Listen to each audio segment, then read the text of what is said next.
Thank you. Good morning.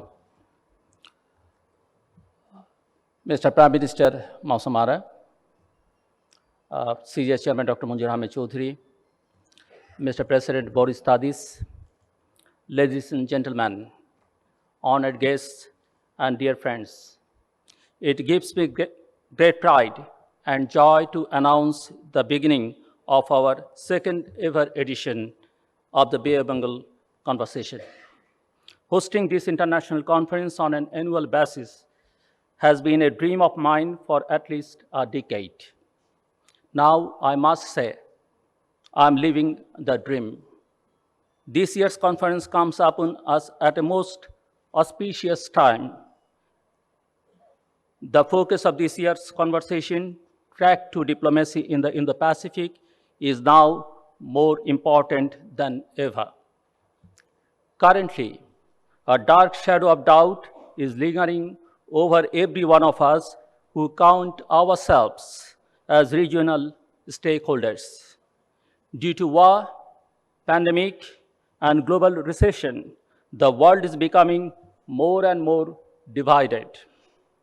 Nothing has been a bigger wake-up call to use than the ongoing war in Europe.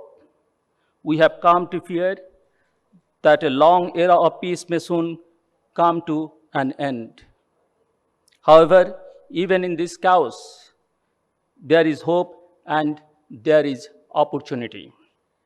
For nations that are just rising from the third world, the geopolitical multipolarity has allowed space to make significant national development.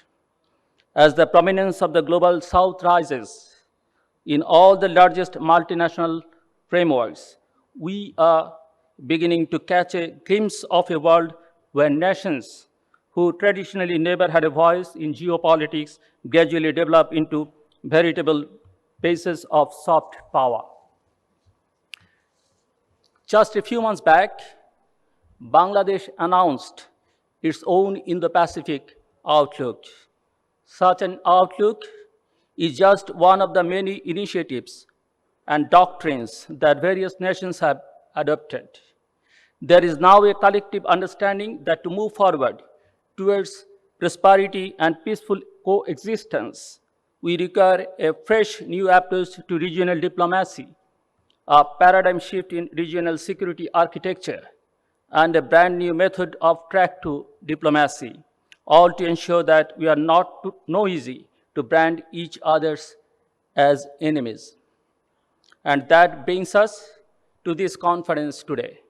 The result of more than a year of work, we have learned many lessons since last year.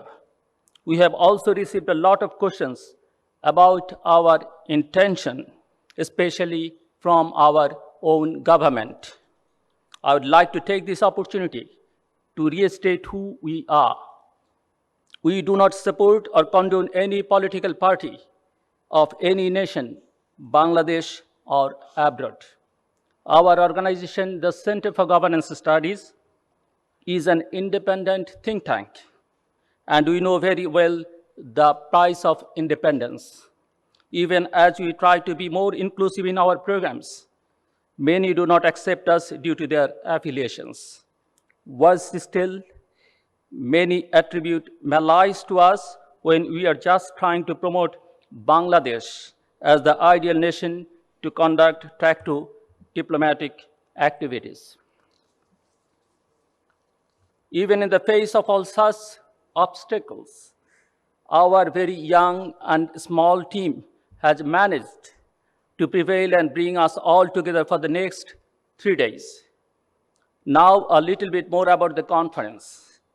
This year's Bay of Bengal conversation will focus on identifying and elucidating aspects of the various Indo-Pacific strategies of different nations and delving into perspectives of regional stakeholders, academicians, and diplomats to expound on trends and trajectories of regional development and challenges. The multitudes of conversations will cover 5 different perspectives, in particular when analyzing geopolitical development in the Pacific. One, the Indo-Pacific as a convergence of foreign policy paradigms. Two, the Indo-Pacific as a new theater of great power competition. Three, the Indo-Pacific as a geopolitical tinderbox. Four, the Indo-Pacific as a frontline climate action. And five, finding the narrative for the Indo-Pacific in the new world order. We'll explore all these topics and more throughout the various plenary sessions, parallel sessions, and as well as our studio sessions.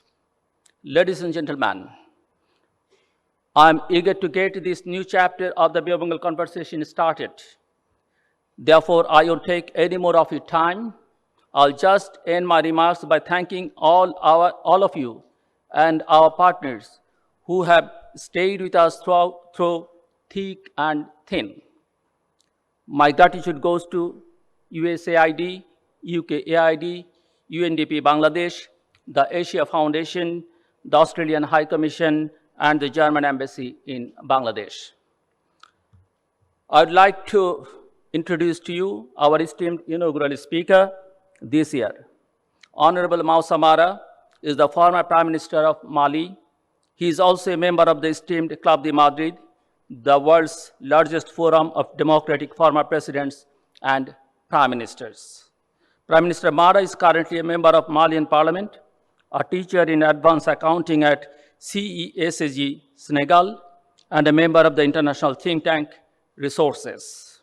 He has served as an international consultant in the fields of governance, institutional, organizational, and operational studies, assistance to countries and intergovernmental organizations, has carried out numerous interventions in Gabon, Mali, Niger, Rwanda, Senegal, but also for the benefit of Cyprus Social Security, 17 member countries, SOLS Food Security, 13 member countries, UEMOA, 8 member countries, ECOWAS, 15 member countries.